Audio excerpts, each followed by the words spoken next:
Yuran memanfaatkan kesempatan itu untuk menusuk Yuyi dengan pisau yang dipegangnya. Hal tersebut membuat bibinya tewas di sana. Yuran yang awalnya hanya menghentikan tindakan bibinya menjadi sangat bersedih karena tanpa sengaja ia membunuhnya.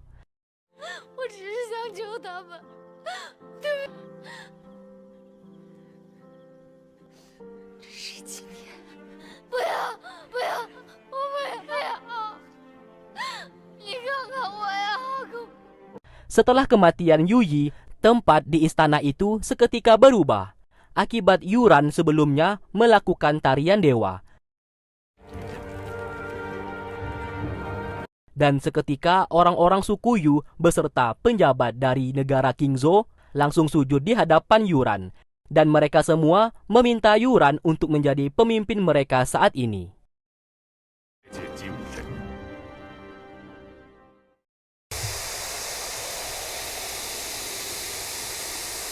Yuran akhirnya memutuskan untuk menjadi pemimpin negara Qingzhou supaya klan Yu bisa tetap aman. Hal tersebut mengharuskan ia berada di sebuah kuil dan tidak bisa kemana-mana. Sesuai perkataan Tuan Sang, apabila ia menjadi dewa suku Yu, ia akan terkurung di dalam kesendirian dan tidak boleh memiliki teman apalagi menikah.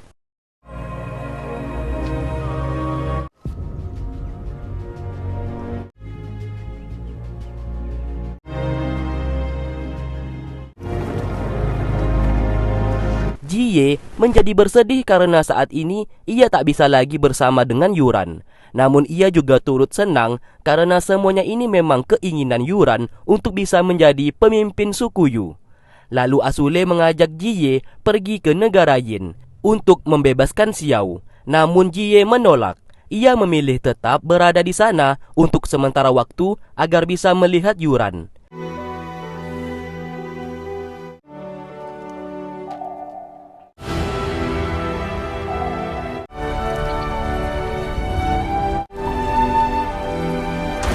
Asule yang pergi dan memulai perjalanan tak sengaja melihat anggota organisasi Tianku sedang disiksa. Ia pun datang untuk menyelamatkan mereka. Ternyata salah satu pria di sana merupakan keponakan dari Jenderal Xi. Mereka pun segera pergi dari tempat tersebut. Saat berada di sebuah kedai, pria itu menjelaskan kalau Raja Baili sudah tahu kalau mereka adalah anggota organisasi Tianku. Makanya ia bersama Jenderal Xi ditangkap. Dan kemungkinan Jenderal Xi telah dibawa ke negara Yin oleh Jenderal Toba.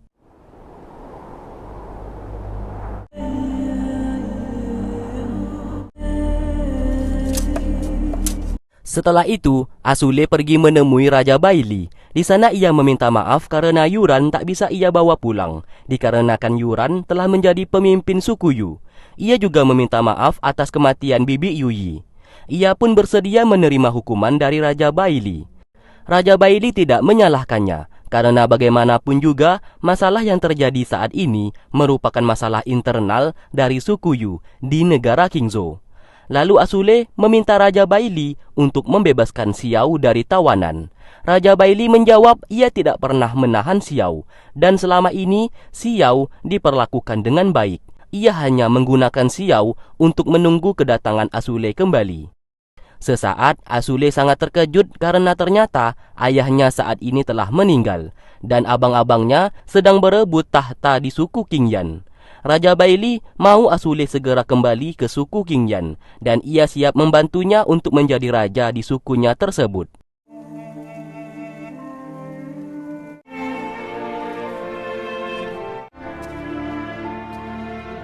Lalu setelah Asule pergi, Xiao dipanggil oleh Raja Baili. Saat ini, Xiao merupakan satu-satunya yang berhak menjadi pemimpin negara Yin, bukannya Ratu Bunga. Kalau ingin menjadi pemimpin negara Yin, Xiao harus menikah dengan anak laki-lakinya yang idiot itu. Raja Baili mengancam apabila Xiao menolak, maka Asule akan ia bunuh nantinya. Di saat malam hari, Xiao mencoba menghibur Asule atas meninggalnya ayahnya tersebut. Asule saat ini tidak bersedih. dan justru ia merasa senang bisa bertemu lagi dengannya. Ia pun mengungkapkan perasaannya yang sedari awal telah menyukai Xiao. 我不后悔。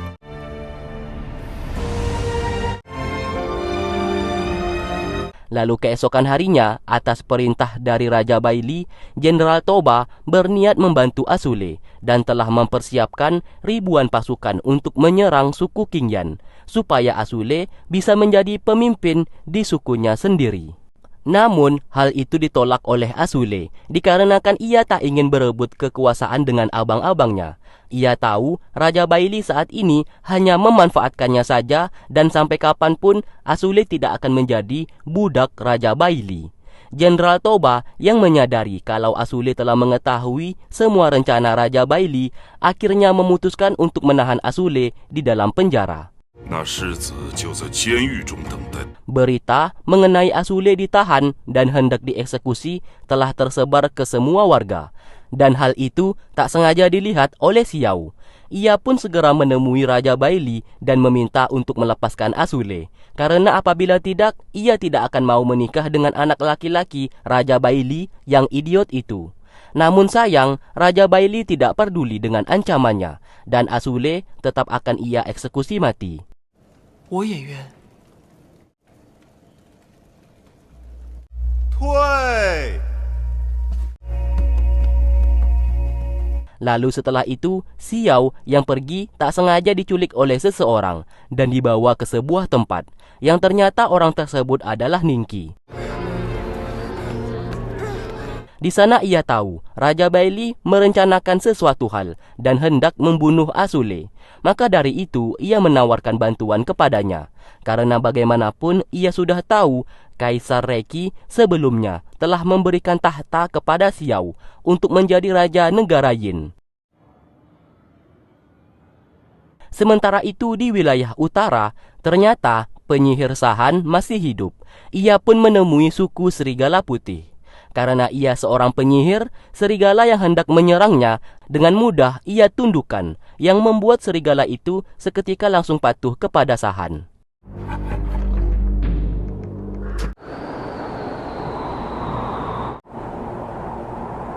Ternyata alasan penyihir Sahan datang ke sana untuk menemui raja suku serigala supaya menyerang suku Qingyan, dikarenakan raja suku Qingyan telah meninggal. Seperti biasa, dimanapun Sahan berada, ia akan menjadi orang yang membuat suatu peperangan, dan ia pun mencoba mempengaruhi isi pikiran raja suku serigala.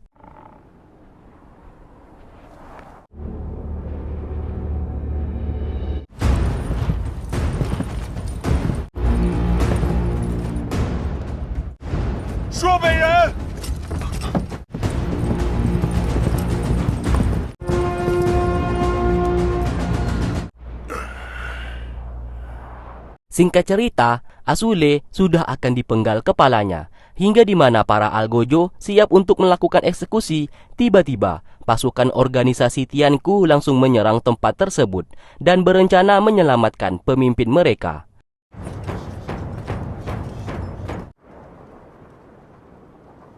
Ternyata Raja Baili sudah mengetahui hal tersebut.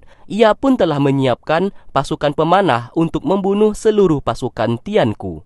Dalam sekejap, pasukan Tianku tewas terbunuh.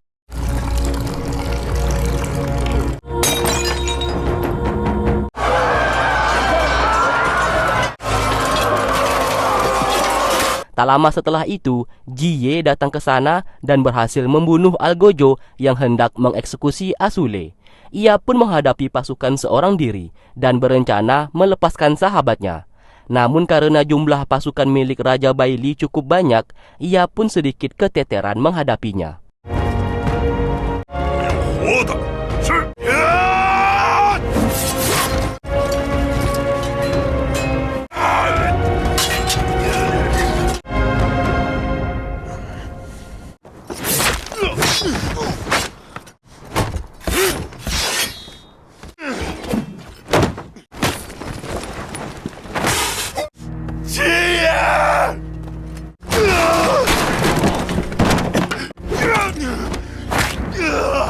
Melihat nyawa sahabatnya terancam, tiba-tiba kekuatan darah iblis Asule mulai keluar. Ia pun menghabisi semua pasukan Raja Baili.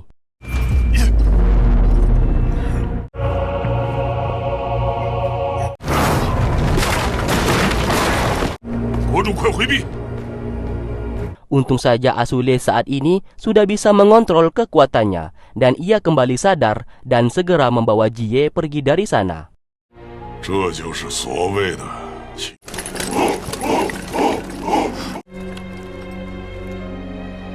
Di waktu bersamaan, Xiao datang ke sana dengan pasukan suku Qingyan untuk menyelamatkan Asule. Dengan pasukan yang cukup banyak, pasukan milik Raja Baili berhasil dimusnahkan.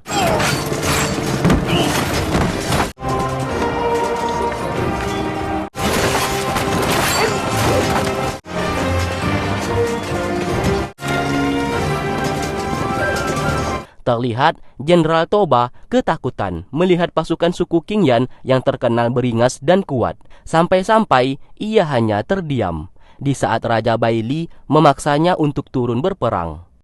Siapa sangka Toba justru membunuh Raja Baili dan berkata ia lebih mementingkan keselamatannya sendiri dan tak ingin menerima perintah darinya lagi. 我一定会照顾好。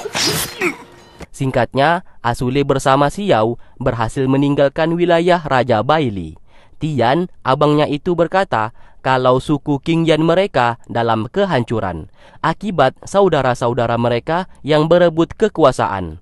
Saat ini, Bimo, abang tertua mereka yang menjadi raja suku Qingyan. Ditambah lagi, terdengar berita kalau suku Serigala hendak menyerang suku mereka.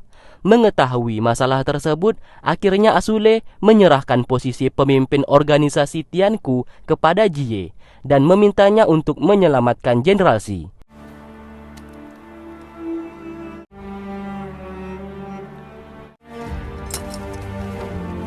Xiao yang tak ingin berpisah dengan Asule memutuskan untuk ikut bersamanya kemanapun ia pergi dan akan melewati masalah ini bersamanya.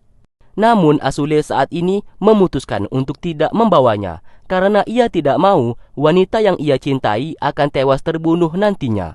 Asule pun terpaksa memutuskan hubungannya dengan Xiao dan memimpin pasukan suku Qingyan untuk kembali. Xiao hanya bisa bersedih melihat kekasihnya pergi begitu saja dan meninggalkannya.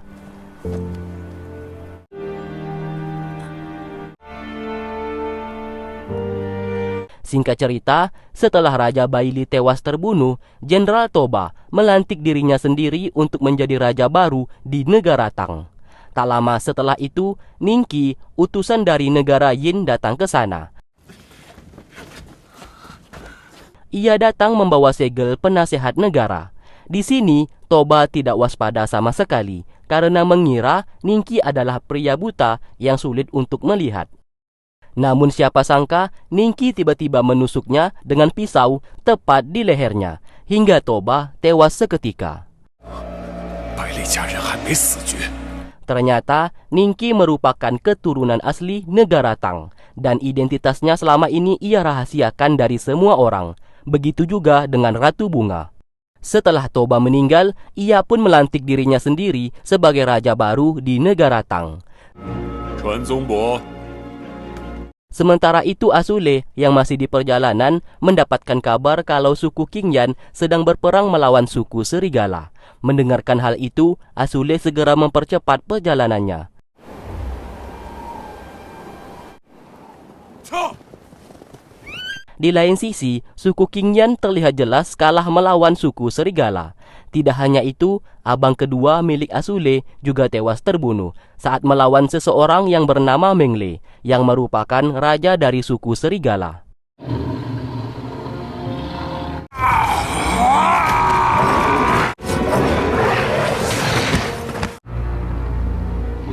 老李，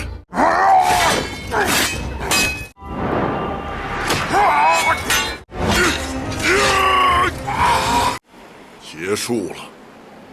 Tak lama setelah itu, Asule datang ke sana dan melihat abang keduanya sudah tewas terbunuh.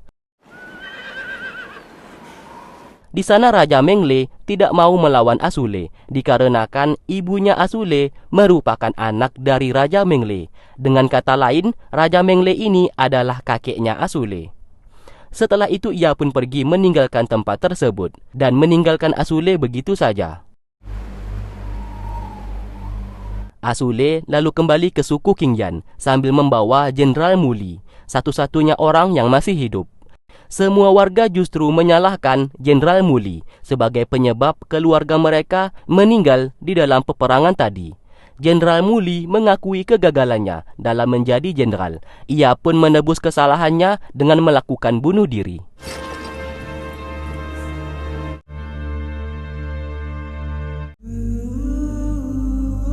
Raja Bimo, abang tertua Asule, datang menyambut kedatangannya. 他们是我们青阳部的英雄。 Saat ini, petinggi suku Qingyan meragukan Bimo sebagai raja suku Qingyan. Maka dari itu, diadakan pertemuan untuk memilih raja baru. Sesuai peraturan suku Qingyan, Asule yang berhak menjadi raja, karena ia anak dari raja suku Qingyan yang paling muda. Namun saat ini Asule menolak. Ia mau abangnya, yaitu Bimo, yang menjadi raja saat ini. 世子不要发脾气嘛。 Lalu Raja Bimo membawa Asule untuk menemui istri barunya, yang tak lain itu adalah Suma. Sontak, Asule sangat terkejut karena Suma masih hidup. Ditambah lagi saat ini ia bisa berbicara, tidak seperti Suma sebelumnya yang bisu. Namun bagaimanapun juga ia tetap senang karena yang terpenting Suma masih hidup.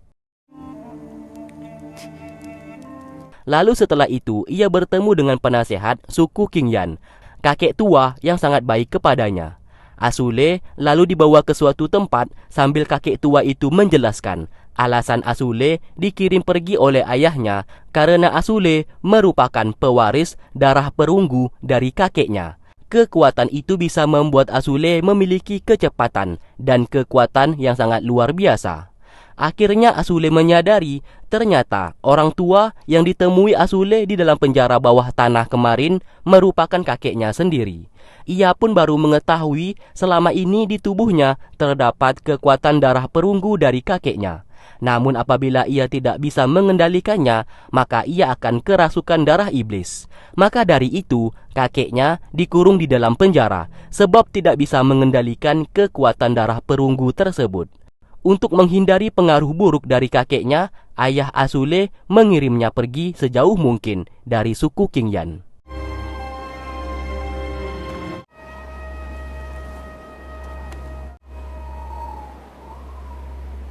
Di lain sisi, Jenderal Si yang berada di dalam penjara sedang mengobrol dengan salah satu penjaga. Sesaat ia menyadari ada seseorang yang sedang bertarung di luar. Ternyata Jie bersama pasukan organisasi Tianku berhasil tiba di penjara Jenderal Si dan menghabisi para penjaga. Sedangkan Jenderal Si ternyata menghabisi penjaga yang ditemuinya tadi. Rencana mereka pun berhasil dan Jenderal Si berhasil diselamatkan. Kembali ke suku Qingyan.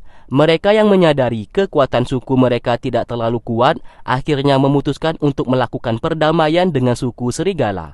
Namun mereka memerlukan seseorang untuk diutus pergi. Asule lalu datang ke sana dan mengajukan diri sebagai utusan suku Qingyan agar menemui Raja Mengle dalam membuat perjanjian perdamaian. Akhirnya Asule ditemani oleh Tian beserta Tie untuk pergi ke suku Serigala dan bertemu dengan Raja Mengle. Sesampainya di sana, Asule berkata ia diutus untuk membuat perjanjian damai. Namun sayang Raja Mengle enggan untuk berdamai dan justru ia menginginkan semua wanita dari suku Qingyan untuk menjadi budaknya. Ia juga mau suku Qingyan tunduk kepadanya. Tentu saja Asule menolak persyaratan tersebut. Karena tidak ada jalan damai, ia pun lalu hendak pergi dari sana dan bertekad akan melawan suku Serigala. Raja Mengle berkata, karena Asule merupakan cucunya, ia pun menceritakan sebuah rahasia, kalau saat ini ada pengkhianat di suku Qingyan. Maka dari itu, suku Serigala miliknya bisa dengan mudah mengalahkan pasukan suku Qingyan.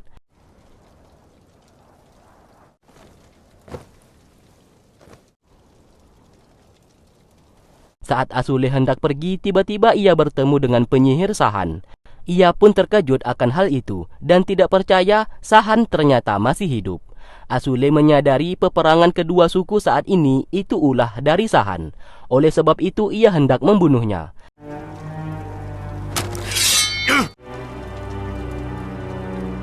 Namun sayang, tindakannya dihentikan oleh orang-orang suku Serigala dan akan membunuh Tie berserta Tian apabila Asule tidak menghentikan tindakannya. Saat kembali ke suku Qingyan, ia menemui abangnya dan melaporkan perdamaian di kedua suku tidak menemui jalan keluar. Ia meminta izin kepada Bimo untuk memimpin pasukan dalam berperang melawan suku Serigala nantinya. Bimo lalu memberikan 1000 pasukan suku Qingyan kepadanya dan berharap Asule dapat memenangkan peperangan tersebut. 这支队伍还没有用过， Sesaat Asule berkata kalau Raja Mengle sempat mengatakan kalau di antara mereka terdapat pengkhianat. Maka dari itu, suku Serigala dengan mudah mengalahkan suku mereka. Sontak Raja Bimo sangat terkejut dan ia pun akan menyelidiki dan membunuh si pengkhianat tersebut. 我们不是主子和奴仆，